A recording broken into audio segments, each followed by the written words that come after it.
우리 오늘도 새시대 교회에서 예배드리는 모든 성도님들 진심으로 환영하고 축복합니다. 하나님의 크신 은혜가 오늘 이 예배를 통해서 우리 모든 성도들에게 부어질 수 있게 되기를 소망하며 이 예배를 통해서 주님의 긍휼하심과 우리를 향하신 그 사랑을 다시 한번 깊이 깨닫는 귀한 시간이 될 수 있기를 바랍니다. 오늘 말씀을 읽어보시면 아시겠지만 다윗과 이스라엘 백성들이 하나님 앞에 범죄하여서 징계를 받게 되는 장면의 말씀입니다. 우리가 지난 시간에 말씀을 나눴지만 다윗은 다윗대로 하나님 앞에 죄를 범했고 백성들은 또 백성들대로 하나님 앞에 죄를 범하였습니다. 다윗이 죄를 지은 것은 인구 조사를 하는 죄였습니다. 하나님을 의지하기보다 자신의 군사력을 의지하고 사람을 의지하며 자신이 높아지고 싶은 그러한 마음이 이 가운데에 들었고, 그 모든 것은 사탄이 다윗의 대적을 충동질하여서 죄를 짓게 만들었는데 그 유혹에 다윗이 빠졌다라는 것을 말씀을 드렸습니다. 또한 백성들도 하나님 앞에 죄를 범하기는 마찬가지입니다. 하나님이 세우신 다윗을 배반했었고, 그리고 하나님 앞에 불평과 원망으로 불신앙의 삶을 살아가는 그 이스라엘 백성들을 하나님께서 징계하시기를 결정을 내리셨습니다. 그런데 이 모든 일들 가운데 하나님의 은혜와 사랑이 있습니다. 왜냐하면 하나님께서 죄를 깨닫게 하지 않으시면 그 누구도 자신의 죄를 알지 못하고 회개하지 못한다는 사실입니다. 다윗을 예를 들어 살펴본다면 다윗이 하나님 앞에 크게 범죄한 것은 두 가지를 예를 들 수 있을 것입니다. 그 외에도 아주 작은 죄들이 많이 있었지만 큰 죄 두 가지만 살펴보자면 첫 번째는 밧세바 사건입니다. 남의 아내를 빼앗아서 그리고 자기 아내로 삼았고, 그리고 그의 남편을 죽음 가운데에 내몰았습니다. 아주 큰 죄를 저질렀지만 다윗은 그게 죄인지도 알지 못하고 살아가고 있었습니다. 하나님께서 다윗을 징계하시고 죄를 깨닫게 하지 않으셨다면 다윗은 죽는 날까지 그것이 죄인지 모르고 살았을 겁니다. 그러면 결국 죽었을 때에 지옥불에 던져지는 형벌을 받았겠죠. 근데 하나님은 다윗을 사랑하셔서 나단이라는 선지자를 보내셔서 그 죄를 깨닫게 해주셨습니다. 네가 지은 죄가 얼마나 큰지를 하나님은 깨닫게 하셨고, 그때서야 다윗이 하나님 앞에 회개하면서 잘못을 뉘우치며 하나님께 용서를 구하는 모습을 보았습니다. 두 번째 큰 범죄는 우리가 읽은 인구조사입니다. 하나님을 의지하지 않고 군사력을 의지하며 인구를 조사합니다. 근데 하나님께서 이번에도 다윗에게 죄를 깨닫게 해주십니다. 하나님께서 다윗을 그냥 내버려 두셨다면 다윗은 이것이 죄인지 모르고 또 끝까지 그 죄를 가지고 죽는 날까지 살았을 것입니다. 하나님은 다윗과 이스라엘 백성들에게 기근을 주시면서 하나님 앞에 너희가 잘못했다는 것을 알게 하십니다. 그래서 다윗이 그 죄를 깨닫고 하나님 앞에 제가 참 미련하게 행동하였습니다, 제가 잘못했습니다 라고 회개하는 모습을 우리가 볼 수 있었습니다. 이와 같이 하나님께서 우리에게 죄를 깨닫게 하시고 은혜를 베풀지 않으시면 우리는 죄가 죄인지도 모르고 살아갑니다. 그렇게 살아가면 어떻게 우리가 하나님 앞에 구원을 얻을 수 있으며 하나님의 나라에 들어갈 수 있겠습니까? 그런데 하나님은 우리를 불쌍히 여기시고 우리를 사랑하시기 때문에 죄를 지었을 때 그것을 깨닫게 하시고 또한 그 가운데에서 회개할 수 있는 기회도 허락을 해주십니다. 죄만 깨닫게 하시고 회개할 기회를 안 주시면 우리가 어떻게 또한 그 죄를 용서를 받을 수 있겠습니까? 그런데 하나님은 우리에게 죄를 깨닫게 하시고 거기에 회개할 수 있는 기회까지 하나님은 주고 계십니다. 이 모든 것이 하나님이 우리를 향하신 긍휼함과 불쌍한 마음이며 우리를 향하신 지극한 사랑이라는 것을 여러분들이 깨닫게 될 수 있기를 원합니다. 다윗과 이스라엘 백성들이 이 은혜를 하나님께 받았습니다. 주님께서 그들을 치시니 그들이 자신의 죄를 깨닫고 하나님 앞에 회개하면서 나아가게 됩니다. 그러나 죄를 지은 자는 반드시 하나님께서 죄에 대한 대가를 치르게 하십니다. 그 죄에 대한 대가가 사실 그 죄와 맞먹는 모든 형벌을 다 치르는 것은 아닙니다. 우리의 모든 죄에 대한 대가를 우리가 다 감당한다면 우린 여기서 견딜 수 있는 사람이 한 사람도 없을 것입니다. 주님께서 우리를 사랑으로 다시는 죄를 짓지 못하도록 하시는 징계를 내리시는데, 모든 성도들은 다 죄에 대해서 그에 합당한 징계를 하나님께 받게 되는 것을 우리가 말씀을 통해 배웁니다. 하나님께서 다윗에게 갓이라는 선지자를 보내셔서 네가 어떤 형벌을 받을 것인지 네가 스스로 선택하라, 하나님은 말씀하십니다. 세 가지의 선택지를 주시는데, 첫 번째는 7년 기근과 두 번째는 3개월 동안 대적들에게 쫓기는 도피 생활, 그리고 3일 동안의 전염병, 이 세 가지의 선택지를 주시면서 다윗에게 네가 받을 형벌을 선택하라, 이렇게 말씀을 하십니다.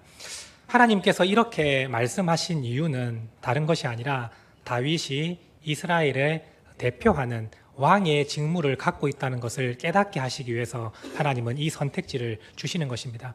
사실 하나님께서 그에 맞는 징벌을 그대로 내리셔도 하나도 우리는 이상할 것이 없습니다. 그런데 하나님께서 다윗에게 이 선택지를 주시는 것은 네가 이스라엘을 다스리는 왕인데 네가 그 직무를 잊어버렸다라는 것을 깨닫게 하시기 위해서 이 선택지를 주시고 이스라엘을 대표해서 그것을 선택하게 하시는 겁니다. 그래서 다윗이 나중에 그 사실을 알고 하나님, 제가 범죄하였습니다. 이 이스라엘 백성들은 잘못한 것이 없으니 저를 버려 주십시오라고 다윗이 고백하는 모습에서 알 수가 있습니다. 그런데 그 의미는 이스라엘 백성들이 죄가 하나도 없다는 뜻이 아니라 제가 이스라엘을 대표하는 사람입니다. 제가 믿음 안에 바로 서 있었다면 이 백성들을 바른 길로 인도할 수 있었는데 제가 그러지 못해서 모든 책임은 저에게 있습니다라는 고백인 것입니다. 마치 부모님이 자녀가 잘못했을 때 이 자녀는 사실 잘못이 없습니다. 이 자녀를 잘못 가르친 부모의 탓입니다, 이렇게 고백하는 것과 똑같습니다. 그런데 그렇다고 해서 자녀가 내가 죄가 없구나라고 생각하는 것이 아니라는 걸 여러분들 아실 것입니다. 다윗도 그와 똑같은 고백을 하고 있습니다. 제가 다 책임입니다. 제가 죄인이고 이 백성들은 아무 잘못이 없습니다라는 것은 전적으로 이 백성들을 대표하는 왕의 실책입니다라는 것을 고백하는 것이지, 하나님 앞에서 다윗과 이스라엘 백성들은 모두가 다 범죄한 죄인이었다라는 것을 성경을 통해서 정확하게 말씀해 주고 계십니다. 다윗이 이러한 선택지 앞에서 어떠한 결정을 내립니까? 3일의 전염병을 선택하는 결정을 내립니다. 우리가 이 선택하는 과정에서 몇 가지 오해들을, 그리고 잘못된 의견들을 한번 정리하고 바로잡는 시간을 가질 수 있었으면 좋겠습니다. 먼저 오늘 사무엘하 말씀에는 7년 기근이라고 되어 있는데, 이 말씀과 똑같은 기록이 되어 있는 역대상 21장에서는 3년 기근으로 표현을 하고 있습니다. 사무엘하에서는 7년 기근, 역대상에서는 3년 기근, 이렇게 서로 다르게 표시하고 있는데, 이것을 여러분들이 어떻게 이해를 하시면 되냐면, 하나님께서 다윗과 이스라엘 백성들이 범죄한 그 사실에 대해서 죄를 깨닫게 하시는 징벌을 내리셨다라는 것을 성경을 통해서 우리가 알 수 있지 않습니까? 그것이 바로 4년의 기근이었다라고 여러분들이 이해하시면 될 것 같습니다. 이전에 다윗과 이스라엘 백성에게 하나님께서 3년의 기근을 내린 적이 있었습니다. 3년 동안 기근을 겪으면서 이게 무슨 일이지라고 생각을 하다가 결국 하나님께 기도했을 때 이 모든 죄는 사울과 그의 집안이 흘린 무죄한 자들을 죽인 피 때문에 이스라엘 백성에게 3년의 기근이 있었다라고 하나님께서 말씀하셨던 것을 생각해 보신다면, 이번에도 똑같이 하나님께서 다윗과 이스라엘 백성들의 잘못을 지적하시기 위한 기근이 4년 동안 진행되고 있었습니다. 그런데 이제 다윗이 그것을 통해서 자신의 죄를 깨닫고 회개했을 때 하나님께서 갓 선지자를 보내셔서 이제 징계를 받을 것을 선택을 하시는데, 지금부터 3년 동안 기근이 있을 것이다 라고 말씀을 하셨다면 이 모든 기간이 7년이 되지 않겠습니까? 그죠? 그래서 사무엘하에서는 죄를 깨닫게 하는 시간부터 징계를 마치는 시간까지 7년을 얘기한 것이고, 역대상에서는 다윗이 징계를 받는 것만 생각을 한다면 3년의 기근이다 이렇게 생각을 하시면 이 모든 것은 정리가 될 것입니다. 또한 여기서 한 가지 우리가 오해하는 것은 다윗이 왜 하필 3일의 전염병을 선택했느냐라는 겁니다. 오늘 읽은 말씀을 보시면 다윗이 대적에게 쫓기는 것을 선택을 했다면 백성들은 편안하고 다윗 혼자 고생을 하면 되는데 왜 다윗은 그것을 선택하지 않고 온 백성이 같이 고난을 당해야 되는 전염병을 선택했느냐라는 겁니다. 그래서 우리는 오해하기를 다윗이 너무 이기적이다. 자기가 고생하는 것을 버리고 그냥 다 같이 고생하는 것을 선택한 왕의 직무를 참 제대로 감당하지 못하는 그런 왕이었다. 이렇게 생각하는 분이 계신데 전혀 그렇지 않다는 겁니다. 대적에게 왕이 쫓긴다는 것은 대적에게 왕 한 사람만 도망다니는 그런 일은 사실 이 세상에 일어날 수가 없습니다. 이 말의 진짜 의미는 이스라엘이 대적들과 전쟁을 통해서 패하고 이스라엘 백성들과 다윗이 쫓겨다니는 상황이고 그 이스라엘은 대적에게 통치권이 넘어간다는 의미입니다. 그래서 사실 이 세 가지의 모든 징계는 하나님 앞에서 거의 비슷하고 동일한 징계입니다. 다윗만 고생을 하고 백성들은 살아나는 징계는 여기에서 선택지가 없습니다. 모두가 다 고생하는 길입니다. 그러면 다윗이 여기서 왜 3일의 전염병을 선택했는가에 대해서 성경은 이렇게 설명하고 있습니다. 오늘 말씀 14절 말씀입니다. 우리 함께 읽도록 하겠습니다. 다윗이 갓에게 이르되 내가 고통 중에 있도다. 청하건대 여호와께서는 긍휼이 크시니 우리가 여호와의 손에 빠지고 내가 사람의 손에 빠지지 아니하기를 원하노라 하는지라. 다윗이 선택한 이 3일의 전염병은 다른 의미가 있는 것이 아닙니다. 오직 하나님께 내 모든 징벌을 맡기겠다라는 다짐으로 이것을 선택을 한 것입니다. 하나님의 손에 빠지고 사람의 손에 빠지지 않기를 원하노라. 이 말의 의미는 내가 사람에게 뭔가 도움을 요청할 수 있는 건덕지가 있는 것을 선택하지 않고 그냥 모든 징벌은 하나님 손에 다 맡길 수밖에 없는 그 징벌을 내가 선택하겠다라는 뜻입니다. 예를 들어 3년의 기근이 있다고 생각을 해보십시오. 전체적인 기간을 따지면 7년이 되겠지만 그 기간 동안 이스라엘 백성들과 다윗이 그냥 가만히 앉아서 쫄쫄 굶고 있겠습니까? 뭔가 방법을 찾을 것입니다. 이웃 나라에다가 양식을 돈을 주고 사든지 아니면 내가 정복했던 그 나라들에게 또한 공물을 요구해서 뭔가 살아날 방법을 찾을 수 있는 길이 있지 않겠습니까? 그러면 이게 사람의 도움을 받고 사람의 생각이 들어갈 수밖에 없는 징벌이다라는 겁니다. 또한 대적들에게 쫓기는 것도 마찬가지입니다. 전쟁에서 패해서 쫓길 때 이웃의 강대국에 돈을 주고 용병을 구할 수도 있고 아니면 블레셋가 이런 나라에 가서 망명을 신청할 수도 있고 어쨌든 간에 사람에게 또 도움을 구할 수 있는 여지가 있는 징벌들입니다. 그런데 3일간의 온역은 누구에게도 도움을 구할 방법이 없습니다. 그냥 하나님께서 죽이시면 죽는 것이고 살리시면 사는 것이고 하나님께 모든 것을 맡길 수밖에 없고 인간의 생각은 개입될 수 있는 여지가 없는 그 선택을 제가 하겠습니다라고 다윗이 결정을 한 것입니다.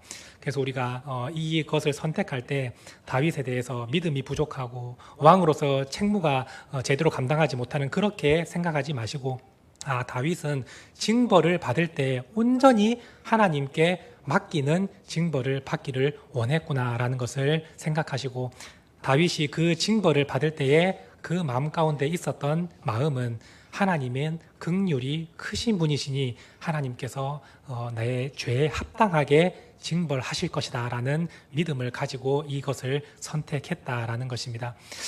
다윗의 고백처럼 하나님은 참으로 긍휼이 많으신 분이십니다. 다윗을 지금까지도 지켜주시고 그 모든 언약을 하나님은 파기하지 않으시고 죄 가운데 있다 할지라도 하나님은 다윗을 붙들어 주셨고 그가 죄를 지을 때마다 하나님은 다시 한번 깨닫게 하시면서 말씀으로 돌이키는 삶을 살게 해 주셨습니다. 또한 이러한 징벌을 내리실 때도 하나님은 다윗과 백성들을 불쌍히 여기시는 마음을 가지고 계셨습니다. 오늘 말씀을 보시면 이 전염병이 시작되다 7만 명의 사람이 죽임을 당했다라고 말씀하고 있습니다.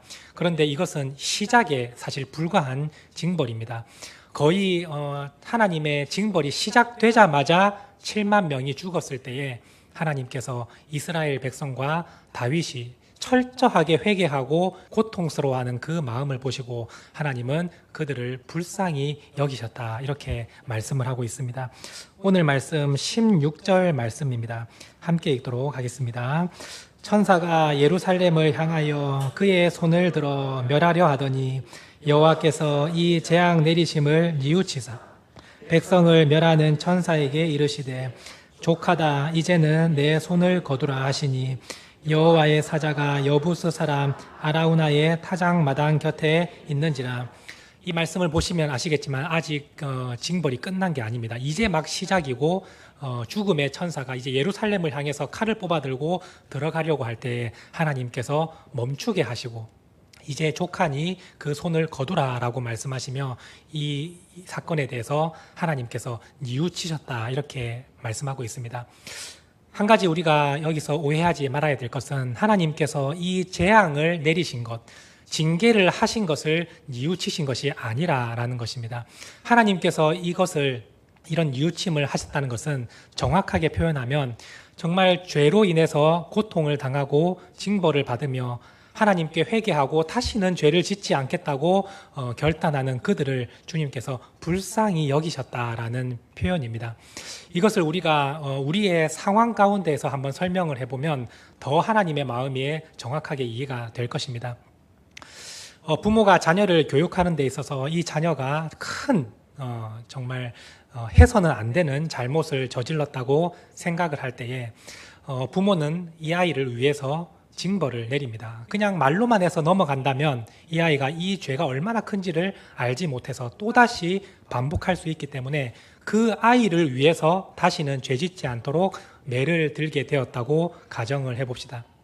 자녀에게 선택지를 줍니다. 네가 죄를 지었는데 네가 몇 대 맞을 거냐라고 물었을 때 이 자녀가 양심상 한 대만 맞고 싶습니다라고 한다면 자기가 지은 죄하고 이게 맞지 않지 않습니까? 그래서 그렇게 하면 어차피 더 죽을 걸 알고 양심 있게 얘기합니다. 10대는 맞아야 될 것 같습니다 라고 얘기를 합니다. 그래서 부모가 이제 10대를 때려야 되는데 한 2대, 3대 정도 때릴 때 이 아이가 이제 맞고 보니까 이게 너무 아픈 거예요. 그래서 막 울면서 다시는 죄를 짓지 않겠습니다. 제가 잘못했습니다. 앞으로는 진짜 부모님 말 잘 듣고 죄를 짓지 않겠습니다 라고 할 때에 부모가 그 심정을 보고 그 아이를 이제 불쌍히 여기지 않겠습니까? 아이고, 내가 이 아이를 왜 때렸냐라고 징계를 내린 것을 후회하는 부모는 없습니다. 왜냐하면 그 징계는 이 아이에게 반드시 필요한 징계입니다.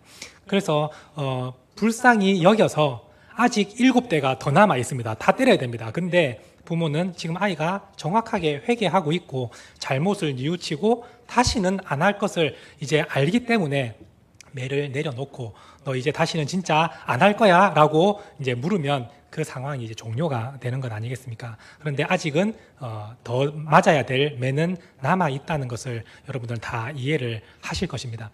지금 현재 상황이 이와 똑같습니다. 다윗이 죄를 지었고 하나님의 선택지에서 3일간의 전염병을 선택을 합니다. 그런데 이제 막 시작할 때에 7만 명이 죽을 때에 백성들 가운데 두려움과 고통은 어마어마했을 것입니다. 그래서 자기가 얼마나 큰 죄를 지었는지 스스로 깨닫고 하나님 앞에 눈물로 회개할 때에 하나님께서 그들을 이제 불쌍히 여기셔서 이 진노를 하나님이 지금 멈추고 계시는 겁니다. 그런데 하나님은 여기서 남은 진노, 아직까지 더 남아있는 징계가 있습니다. 그런데 하나님은 그것을 면할 수 있는 방법을 가르쳐 주십니다. 어떻게 가르쳐 주십니까? 지금 죽음의 천사가 서 있는 그 장소, 아라우나의 타작마당이라는 그 장소에서 하나님의 진노가 멈추시고 하나님이 백성들을 향한 긍휼한 마음이 있었던 그 장소에서 너희가 함께 모여서 예배를 드려라. 제단을 쌓고 제물을 드리며 기도하면서 예배를 드려라. 그러면 내가 남은 모든 이 진노를 다 없는 것으로 해주겠다. 하나님은 이렇게 말씀을 하셨습니다. 주님께서 이 사실을 가르쳐 주지 않으셨다면 다윗은 어떻게 해야 될지 아마 몰랐을 겁니다. 근데 하나님께서 장소도 알려주시고 무엇을 해야 되는 건지도 알려주시고 어떤 예배를 드려야 되는지까지 하나님은 자세하게 가르쳐 주십니다. 그래서 다윗은 하나님의 말씀을 듣고 그대로 아라우나의 타작의 마당에 가서 제단을 쌓고 번제와 화목제를 드리며 하나님께 회개의 기도를 드리면서 예배를 드릴 때 오늘 말씀 25절에 그 땅을 위한 기도를 들으심에 이스라엘에게 내리는 재앙이 그쳤더라 이렇게 말씀을 하고 있습니다. 아라우나의 타작 마당에서 드린 다윗의 이 예배는 앞으로 오실 예수님을 미리 보여주는 말씀입니다.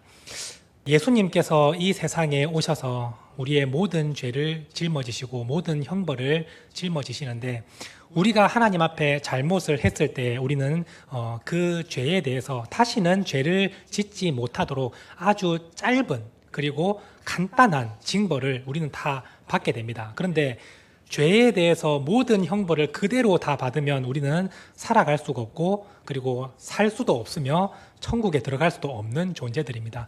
이 남은 형벌을 누군가가 대신 면하게 해 주셔야 되는데 예수님께서 그것을 대신 감당을 해 주셨다는 겁니다.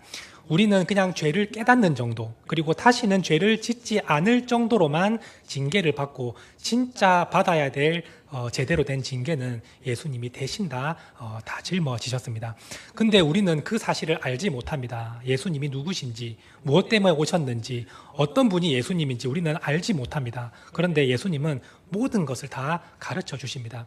직접 이 땅에 오셔서 내가 바로 약속된 메시아다라는 것을 가르쳐 주시고 나를 믿는 자는 죽어도 살겠고 살아서 믿는 자는 영원히 죽지 아니하리라 주님은 말씀하시고 내가 곧 길이요 진리요 생명이니 나로 말미암지 않고는 아버지께로 올 자가 없느니라 하시면서 주님께서 어떠한 분을 믿어야 되는지 그리고 어떤 믿음을 가져야 되는지 예수님께서 자세하게 다 가르쳐 주셨습니다. 그리고 주님께서 십자가에 달려 죽어 주심으로 우리의 모든 형벌이 다 면하게 된 것까지 직접 보여주셨지 않습니까?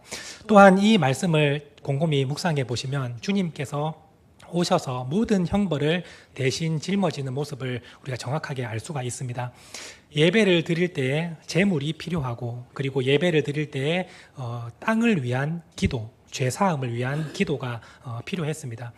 그런데 예수님께서 십자가에 달리시기 직전에 제자들과 그리고 모든 믿음의 성도들을 위해서 우리 주님은 기도를 하셨고 그리고 붙잡히셨습니다. 그리고 십자가 위에서 마지막으로 예수님께서 기도하실 때에 이들의 죄를 사하여 주십시오. 이들이 하는 일을 알지 못하나이다. 이렇게 기도를 하셨습니다. 그리고 주님께서 직접 제물이 되셔서 피를 흘리며 죽어 주셨습니다. 모든 것이 다 예수님께 직접 행하신 일들입니다. 그래서 우리가 이 형벌을 면하고 구원을 얻게 된 사람들입니다. 우리뿐만이 아니라 구약에 있는 모든 성도들도 마찬가지입니다. 다윗이 지금 제물을 올려드리고 하나님께 기도하며 예배를 드렸다고 해서 이 형벌이 면해진 것이 아니라 예수님께서 앞으로 오셔서 모든 죄를 다 대신 짊어지실 것이기 때문에 이 예배가 하나님께 받아들여진 것이고 이 죄가 용서함을 받은 것입니다. 우리가 생각할 때 오해하는 부분이 하나 있습니다. 아니 구약 때처럼 그냥 동물로 회개하고 예배를 드려서 우리 죄를 씻으면 예수님이 굳이 오시지 않아도 되는 거 아닌가라고 생각해서 어떤 분들은 예수님이 오셨으니까 우리가 이렇게 예배를 편하게 드릴 수 있는 거 아닌가, 예수님이 안 오셨으면 우리는 지금도 동물을 죽여서 예배를 드려야 된다 이렇게 생각하는 분이 계신데 그렇지 않습니다. 구약에 있는 성도들이 동물의 피로 용서함을 받은 것은 앞으로 오실 메시아를 의지하고 동물로 임시로 예배를 드리고 죄사함을 받은 것입니다. 예수님이 오시지 않으면 구약에 있는 성도들이 드린 모든 예배도 다 헛것이 됩니다. 동물의 피로는 우리의 죄를 온전히 씻어내지 못하기 때문입니다. 그래서 구약의 성도들은 오실 메시아를 기대하며 그분이 우리의 죄를 다 용서해 주실 것이다라는 믿음으로 동물로서 예배를 드렸고 오늘 우리는 오신 예수님을 의지하며 예배를 드리면서 우리의 죄사함을 다 받은 것을 기억할 때에 천국에서 구약의 성도와 신약의 모든 성도가 주님의 이름을 찬송하고 높여드리는 것을 볼 수가 있습니다. 그래서 우리가 이렇게 구원을 받고 또한 회개할 수 있는 기회도 주시고 죄사함을 얻을 수 있는 이 모든 것은 예수님께서 오셔서 직접 제물이 되어주시고 우리를 위해서 기도해 주셨기 때문에 우리가 이러한 은혜를 누릴 수 있게 된 것입니다. 하나님께서 인생을 불쌍히 여기시고 죄 가운데 허덕이는 그 인생을 주님께서 긍휼히 여기셔서 우리가 구원을 얻었고, 우리 예수님도 우리를 불쌍히 여기시고 긍휼히 여기셔서 그 십자가의 고통을 참으시고 대신해서 죽어 주신 것입니다.